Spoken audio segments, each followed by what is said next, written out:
many people does it take to turn a village into a graveyard? How many secrets can the earth hold before it finally gives up its dead? This is not just a horror story.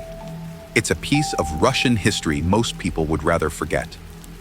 Because in the first decades of the Soviet Union, as the world above changed with revolutions and promises, the ground below was being filled, body after body, by a man whose name became a warning whispered at night. Yegor Bashkatov. Imagine a world where law has collapsed. Neighbors vanish in the dark, and no one dares to ask questions. Imagine walking down a rural road in the 1920s, just after the Russian Civil War. You're hungry, exhausted, hoping for kindness, and a man offers you a ride on his cart, his face broad and kind, his hands strong from farm work. You climb up. The next thing you see is the cold flash of stone, a blow to the back of the head, and the sky turning red before darkness swallows you forever. Yegor Ivanovich Bashkatov was born into poverty in 1879, deep in Russia's Saratov Governorate. His childhood was nothing but work and hunger. Some say you could see the anger in him even as a boy, that the violence of his father lived in his fists. He joined the army, but after the revolution, he returned, changed, harder, hungrier, ready to survive at any cost. What makes a killer? Is it hunger, cruelty, or just the right kind of emptiness inside? For Bashkatov, it began as survival. In the chaos of famine and civil war, he saw strangers as opportunity. Food, clothes, a little money. He posed as a coachman, wandering the roads around Atkarsk. He looked for the desperate, lone travelers, women, children, the weak. His weapon was always simple: a heavy stone, his bare hands, a cord, whatever was close. The killings were silent, fast, almost routine. Then he'd bury the bodies near the road, face down, so the earth would swallow them quickly, hiding his crimes beneath layers of mud and fear. But survival quickly toned to something darker. Bashkatov realized that in the new Soviet wilderness, with law and order gone, he could do anything. He grew bold. He started bringing victims home, inviting them to his hut, offering soup and a place to rest. Some never even finished their meal. He'd strike, drag them to the cellar, and take everything they owned. It became a system, a ritual, a part of life. You might ask, how could this go on for so long? Where were the neighbors? The police? The truth is, in the aftermath of war, everyone had secrets. Everyone feared the authorities, and nobody trusted anyone. Disappearances were common. A mother gone missing, a child lost on the road. These were tragedies, but not mysteries. People assumed the worst and kept their heads down. But Bashkatov didn't act alone. His wife, Maria, soon joined in. Together, they became a team, luring travelers, murdering them, and disposing of the bodies. As time passed, their crimes grew more systematic. They began sending letters to the families of their victims, pretending their loved ones had settled somewhere else, even collecting money by promising to send packages or messages. With every killing, their power grew. At first, the murders were a trickle, scattered over months.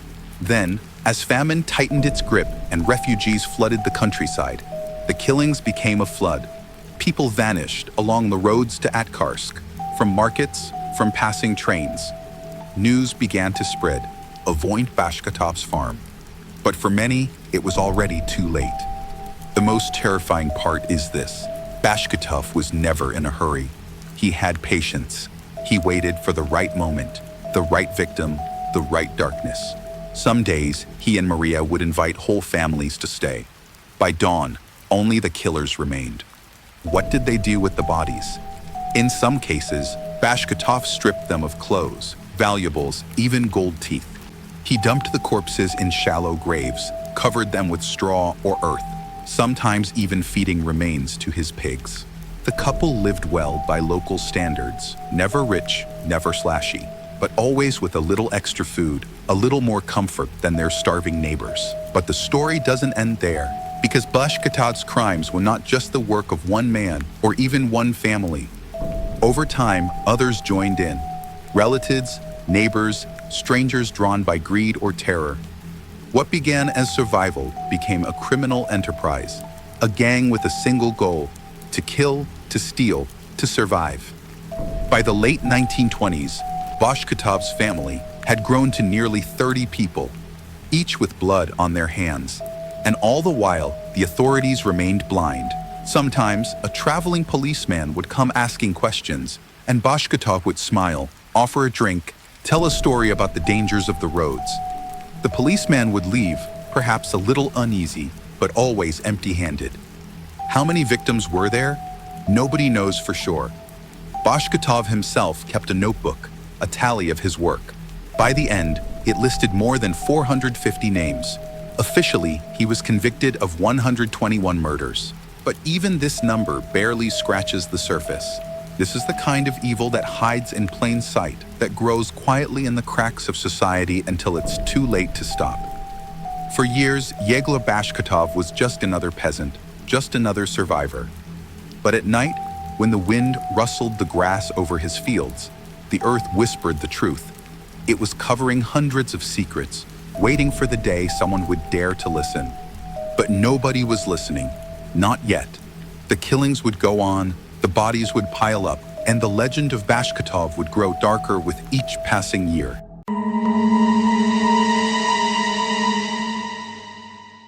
Years passed, and the silence of the fields around Atkarsk grew heavy with secrets. Villagers learned to avert their eyes from Bashkatov's farm. Children whispered stories about the strange smells on the wind at night, the way dogs sometimes dug up things better left undisturbed. But for the Bashkatov gang, murder had become routine, a terrible kind of industry. It was Maria who often lured the victims. Her voice was gentle, her eyes welcoming.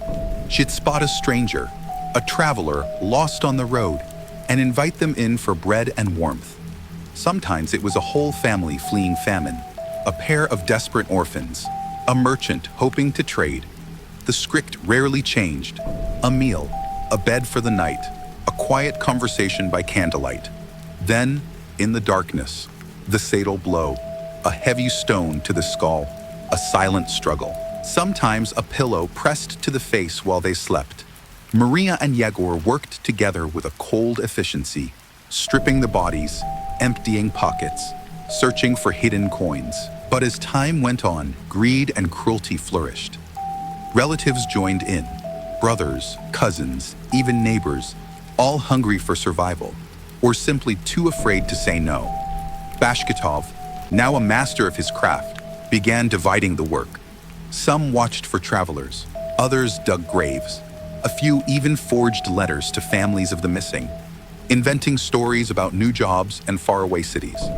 The lies kept the authorities distracted, kept hope alive just long enough for the money and valuables to arrive.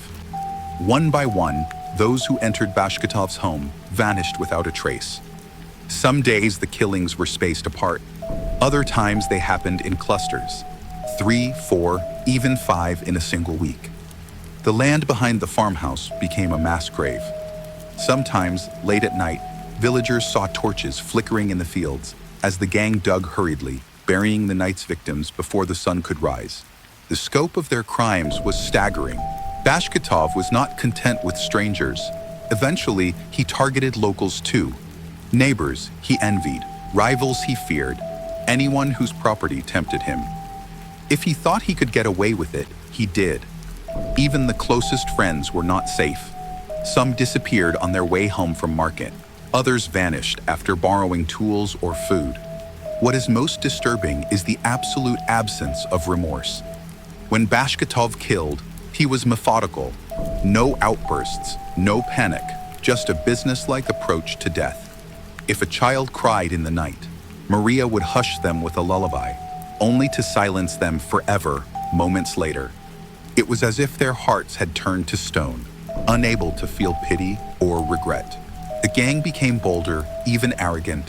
Some members began boasting in secret about their wealth, the ease of their crimes. There were feasts with stolen food, new clothes bought with blood money. But paranoia festered too. Trust was in short supply. Bashkatov ruled by fear. No one dared cross him, for they knew what awaited traitors. Those who doubted or tried to leave the gang sometimes disappeared as quickly as their victims. Meanwhile, the outside world was slowly catching whispers of horror. Here and there, a survivor would emerge, a merchant who escaped an ambush, a woman who sensed danger and fled into the night. They spoke of the Bashkatov farm, of Maria's false kindness, of the sudden violence that could end a life in seconds. But the authorities were overworked, underpaid, and more concerned with political enemies than rural murders. For years, the reports were ignored, the disappearances chalked up to famine, wandering, or civil chaos. And so the killings went on, year after year. Bashkatov's legend grew. Some said he was protected by dark forces. Others whispered that the land itself was cursed, that nothing good could grow where so much evil was buried. But the truth was simpler and more chilling. In a world without law, without trust, cruelty becomes survival. Still, even the most careful killer makes mistakes. Bashkatov began to grow careless. Sometimes the bodies were not buried deep enough, or the valuables not well hidden. Occasionally, a victim's relatives would come searching, asking questions, refusing to believe the official stories. And in the shadows, a few brave souls began to take notice, to write down names, to whisper warnings that one day would reach the ears of those with the power to act. But for now, Bashkatov was king of his own private hell, his power growing with every stolen life. No one in Atkarsk dared defy him. The fields were quiet, the graves multiplying, and the true scale of the horror remained hidden beneath the soil, waiting for the day when someone at last would dare to dig deep enough to uncover the truth.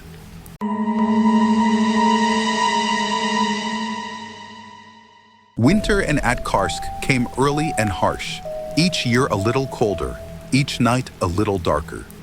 By now, the Bashkatov gang had transformed the village into a place of whispers and dread. Families who once trusted each other now bolted their doors and watched the horizon for strangers. Children we warned never to approach the Bashkatov house. But hunger and desperation still drew travelers to its gate. The killings, once driven by need, had become a habit, a pattern as familiar as the turning of seasons. Inside the gang, fear was a constant companion. Some members stayed out of loyalty, others out of terror, and a few out of the simple calculation that it was safer to be a predator than prey. Bashkatov himself had become a figure both feared and revered. He spoke little, commanded with a glance, and punished betrayal with swift, silent violence. The earth behind his farm, packed tight with the bones of the dead, was a grim testament to his power. Maria, too, changed as the years went by. What began as nervous complicity had grown into chilling expertise. She managed the household with icy precision, kept track of stolen goods, and orchestrated new schemes for luring victims. When bodies became too numerous for even the fields to hide, she came up with ways to dispose of evidence, burning clothes, scattering personal items, even feeding remains to animals. The couple's partnership was absolute, their cruelty feeding off one another, each crime a dark bond between them. But not everyone in the gang could bear the weight of so many secrets. Some turned to drink, others to silent despair. A few tried to break away, to warn outsiders, but most were too frightened of Bashkatov's wrath. The rare survivors, the travelers who saw danger and escaped, the neighbors who glimpsed a bloody shovel at dawn, began to piece together rumors. But there were no heroes here. Fear ruled, and the killers remained untouchable. The Bashkatov gang's methods also evolved. No longer content with isolated murders, they began targeting whole families, sending forged letters to lure relatives of previous victims. Sometimes they posed as authorities, promising news of missing loved ones, only to bring new victims into their trap. Each death brought a new layer of deception, a fresh set of lies mailed out across the countryside. For years, entire lines of families vanished, their fates marked only by silence and forgotten graves. Yet the outside world was finally starting to notice. Stories drifted into town after town. Travelers who disappeared between villages, merchants who never arrived at market, children whose shoes were found abandoned by the road.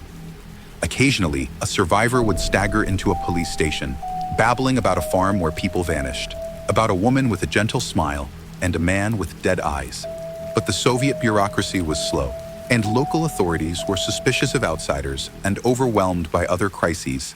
Each complaint was filed away, another scrap of paper lost in a sea of tragedy, but cracks had begun to show.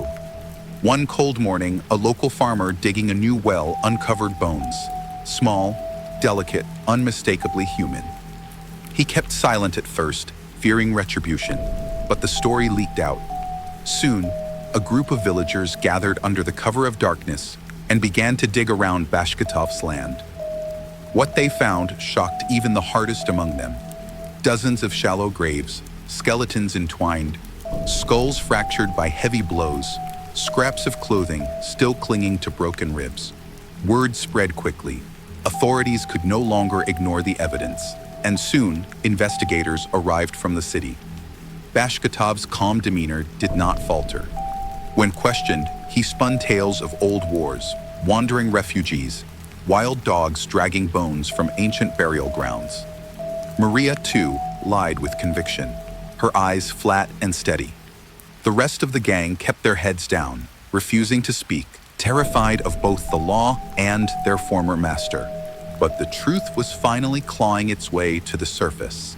Investigators began exhuming the fields, piecing together fragments of bodies, tallying the missing, interviewing survivors and the few villagers brave enough to talk. For the first time in years, Bashkatov's grip on the village began to slip. Neighbors who had once looked away now watched his house with open hatred.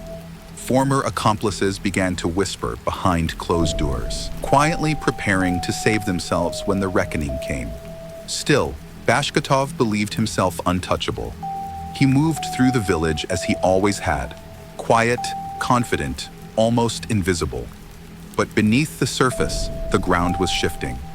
Fear was giving way to anger, and the machinery of Soviet justice, slow as it was, had begun to turn. What no one could know, even now, was just how many bodies lay waiting to be discovered, how many secrets remained hidden in the mud and the silence. The full horror of Bashkatov's reign was still to come, and as winter deepened, so did the sense that a final confrontation was approaching, one that would test the courage of everyone left alive in Atkarsk.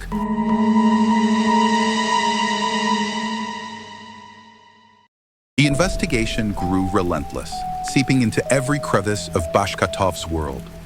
Police searched the farm, digging deep into cellars and earth, their shovels striking bones with sickening regularity. Each discovery was worse than the last.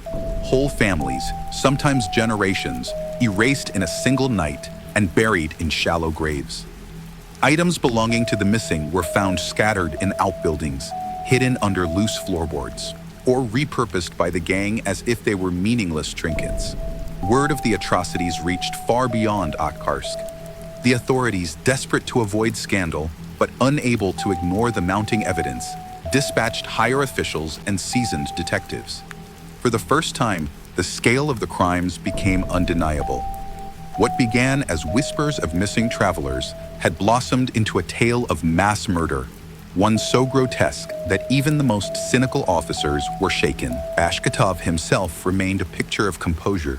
When questioned, he shifted seamlessly between denial and indifference, sometimes even feigning outrage at the accusations. Maria's demeanor was equally cold, her answers careful, rehearsed, sometimes even laced with bitter humor. But behind the scenes, the gang began to fracture. Some members, threatened with the gallows, began to talk. They described the killings in chilling detail, how Bashkatov orchestrated each murder, how Maria selected the victims, how they disposed of bodies with the efficiency of farmers culling livestock. One accomplice, desperate to save his own life, led investigators to a hidden ledger buried in a hayloft. In it, Bashkatov had recorded names, dates, and small, cruel notes beside each entry, a ledger of death.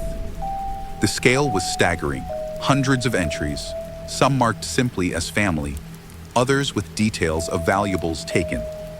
Investigators realized that what they had uncovered was only a fraction of the true horror. The fields and forests of Saratov were a sprawling graveyard, and Bashkatov was its unseen ruler. Public outrage exploded as the truth emerged. In the village, people were gripped by a poisonous mix of fear and relief. Some felt guilt for having turned a blind eye. Others were swept up in a fever of vengeance. Bashkatov's house was vandalized, its windows smashed, his animals slaughtered in the night. Former friends became informers, desperate to distance themselves from the monster in their midst. It was as if the entire community had awakened from a nightmare and discovered its own complicity. The authorities struggled to contain the story. Moscow sent representatives to manage the case and the flow of information. Bashkatov and Maria were formally arrested, along with dozens of their accomplices. The trials began quickly, but justice could hardly keep pace with the magnitude of the crimes. Witnesses described scenes of horror. Victims lured by the promise of shelter. Children silenced with lullabies before their throats were cut. Relatives summoned by forged letters only to be murdered and stripped of everything. As the legal proceedings dragged on, the sheer weight of evidence became overwhelming. Bashkatov maintained a mask of calm, but cracks began to show. Sometimes, in the quiet of his cell, he would rage and curse, convinced he would somehow outsmart his captors. Maria withdrew into silence, her eyes growing vacant, her hands trembling as the lists of victims were read aloud. The community, meanwhile, struggled to reckon with the past. Mass graves were consecrated, victims identified where possible and mourned with bitter, shameful grief. For many, the question remained: how could such evil flourish, year after year, in the open? What was it that allowed one man and his circle to kill with impunity while neighbors looked away and authorities failed to see the truth?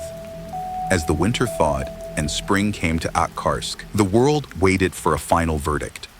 But even as the machinery of justice ground forward, there lingered a sense that no sentence, no public reckoning, could ever fully erase the horror Bashkatov had wrought. The scars cut too deep. The dead were too many, and the silence left behind would echo for generations. The story was not yet over. In the shadows of the courtroom, in the eyes of those left behind, the final confrontation with evil still loomed, a reckoning that would test not only the limits of justice, but the very soul of a community that had lived too long in darkness.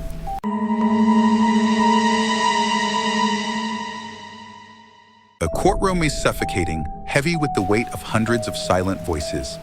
As the verdicts were read, there was no sense of triumph, only exhaustion and disbelief. Yegor Bashkatov, Maria, and dozens of their followers were sentenced to the harshest penalties the law allowed.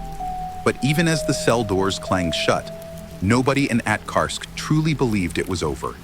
The survivors, those few who had escaped the clutches of the Bashkatov gang, struggled to build new lives. For them, every night carried the echo of voices lost, every shadow a reminder of the bodies still hidden in the earth. Parents clung to their children, neighbors eyed each other with suspicion, and the very soil beneath the village seemed tainted by betrayal and blood. The authorities tried to restore normalcy. Official reports cited the number of confirmed victims, 121, though everyone knew the real count was much higher. Mass graves were blessed, memorials were built, and new families arrived to repopulate the empty houses. But beneath every fresh start, there lingered the question no one wanted to ask. How many more secrets lay undiscovered? How many more lives had vanished without a trace? For those who had once been part of Bashkatov's world, there would never be peace. Some accomplices took their own lives in prison, unable to bear the memories. Others faded into obscurity, forever haunted by nightmares and whispers. Maria retreated into madness, her mind collapsing under the weight of so much cruelty. Bashkatov himself, so defiant in court, grew gaunt and silent behind bars, the architect of his own hell, left alone with the ghosts he had created, But the greatest legacy of Bashkatov's crimes was not the ruined lives or the broken families. It was the fear that lingered in every quiet moment, the knowledge that evil can hide behind the most ordinary face. In the fields around Atkarsk, wildflowers grew over the forgotten graves. But every spring, the villagers remembered. Children were taught to trust their instincts, to beware the kindness of strangers, and to never forget what had happened in their own backyards. Time passed, but the shadow of Bashkatov never fully faded. Stories of his atrocities became cautionary tales, warnings whispered at night to keep young ones from wandering too far. The world moved on. New disasters eclipsed the old, but the silence of those fields remained, a reminder that true evil is patient and that it thrives not just on violence, but on the willingness of a community to look away. And so, as another night settles over the Russian countryside, the lesson endures. Never underestimate the darkness that can grow in silence, or the price that must be paid when a village chooses not to see. The story of Yegor Bashkatov is not just a tale of murder, but a warning, a nightmarish echo that reminds us all, monsters do not come from fairy tales. Sometimes, they come from just down the road. Don't scroll past. Hit like and subscribe if you're ready for the next twisted story.